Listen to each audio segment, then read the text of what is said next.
Full Count Fantasy Baseball coming back with another fantasy baseball video. This is going to be the first Sunday recap. Technically it's Monday that I'm uploading this and doing this video, but it will be always recapping the previous week. So first off, your boy went down first week 9-7. It was the extended week kind of hurt me. My offense, it was a neck-to-neck matchup. My whole matchup was neck-to-neck, and somehow we tied in strikeouts. And I don't know, for me that seems like a rare stat to tie in. But so we were neck and neck. Also tied in Ks per walks.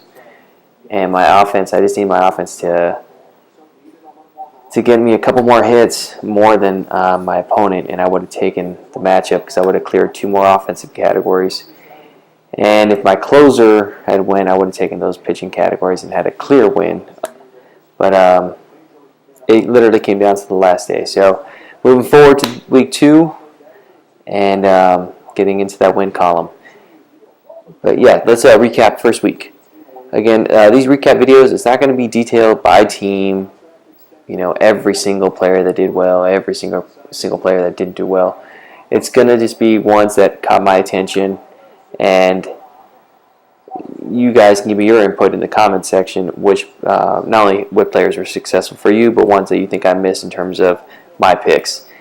I'm going to put a couple surprise picks in there, and then also, and then at the very end, I'm probably going to let you know what teams I think stood out to me that I think can be really good based on the 1 week assessment. So here we go. So top week 1 players, starting with the starting pitchers. Obviously the reigning Cy Young, DeGrom, is picked up right where he left off. He's 2-0. 24 Ks. I think he had to start yesterday.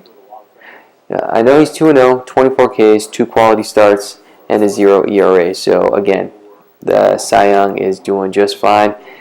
And then the other 4, Trevor Bauer stood out to me. 1-0, 17 Ks, 2 quality starts, 0.64 ERA. Another guy keeping up that momentum from last year, and is really coming to his own. And I think you can look to him to be a consistent guy for the next 3 to 4 years.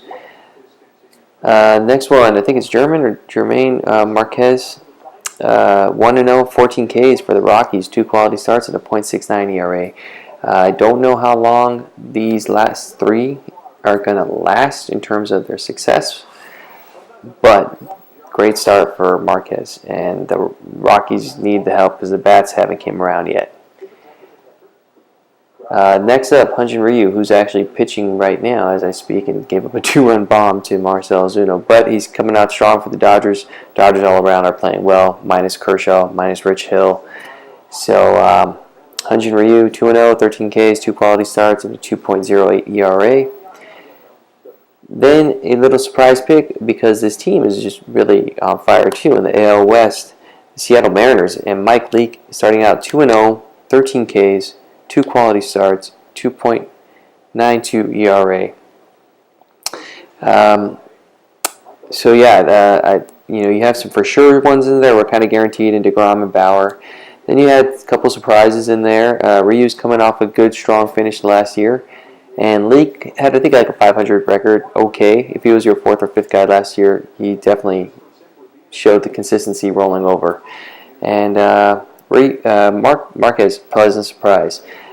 Speaking of pleasant surprise, if you had Matt Schumacher in your lineup, he is a free agent in my league. No one took a chance on this guy. He's 2-0, 2 quality starts with Toronto with a 0 ERA and 15 Ks. Pleasant surprise. Big ups to you if you had Schumacher in your lineup. Let's go to the top week 1 players on the offense. Catcher, you can see I did one for each position. Again, I know I missed guys, but these are guys that just specifically stood out to me. Catcher, Wilson Ramos. Contreras is doing just as good. but Ramos is coming out swinging for the Mets, and it's nice catcher. I think he was projected to be a top 4, top 5 catcher this year, so he's starting off well. First base, no one. I know Freddie Freeman's doing great, but Cody Bellinger has been awesome. I think he hit a home run yesterday, so I think I'm actually short a home run. But 425 average, 6 home runs, 17, maybe 19 RBIs now. Just coming out playing like an MVP, looking to show that rookie year was not a fluke. Second base, Yoan Moncada. Nice surprise player here for the White Sox. 379, 2 home runs, 10 RBIs. Beckham, who just got hurt, he's leading up my shortstops. 410, 4 home runs, 11 RBIs. But again, he just got hurt. Rendon, 4.44 average. I think he had an 0-3 start on opening day. Put that behind him, and now is back to Rendon, beasting again. And Christian Yelich, the reigning MVP, picking up right where he left off, going yard multiple times with a 300-plus average. Surprise pick, Adam Jones, batting average 400. If you picked Adam Jones and you snagged him in the mid to late rounds, great pick, because I think he feels rejuvenated with the Diamondbacks, and he came out firing. 400 average, 4 home runs. Slow starts with the starting pitchers. I did not put relief pitchers in this video, guys. But Scherzer, 1 and 2 start, 21 Ks, won't last long. He'll be back in the win column. In the next 2-3 starts, he's probably going to be 4 and 2, or at the very least 3 and 2. Verlander. ERA not exactly where you thought it was going to be, but he pulled out a win, no losses. I think he had 1 quality start, 13 Ks. Again, another guy that's just going to be just fine. And Bumgarner, my pick, who I picked him in multiple, I think every mock draft, 0-2 start. But look at that ERA, 1.38, so that's going to be just fine. He got you strikeouts, he got you quality starts. So, nothing to worry about here. Just some slow starts from guys that are I think, going to be just. We know Scherzer and Verlander are going to be just fine, and Bumgarner is going to be a great pitcher. So, but the surprise one, who could be a little shaky for those who picked him up, is Corey Kluber. 0-2 start, 5+ ERA, and only 9 Ks, so 4.5. Well, he can't have 4.5, but 4 strikeouts on average. And he did not look like he's locating well at all. So I don't know if age is picking up, or he can very well turn it around. He does have his consistency in terms of having slow starts. There is a pattern there, and but I expect him to be for probably 7-3. By beginning of June, for sure. Here we go. Slow starts on the offense. Anthony Rizzo.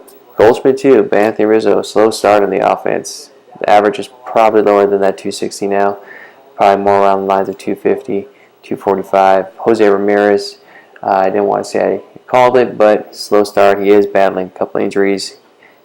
Foul ball off the foot, and then I think he injured his calf or something. Batting 220. And then Carpenter. The guy had a stud year last year, but unlike Yelich, he did not pick up right where he left off. And slow start for Carpenter.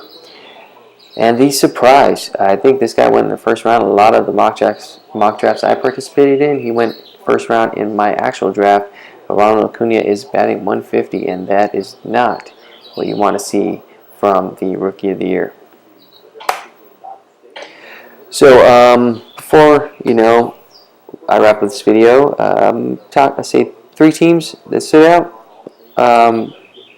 that I think are going to be. If you have players on these teams, you're going to be just fine. And then the one team that I'm worried about, even if you have good players on, which unfortunately I do. Top 3 teams that I see, obviously the Dodgers are taking care of business. Robert's got them fired up, so if you have any Dodgers, I think they were all successful for you, minus Kershaw, who's hurt, or Rich Hill. Seattle Mariners coming out firing. A lot of stolen bases hits on that team, and pitching's going to be okay, but I like where the Mariners are headed.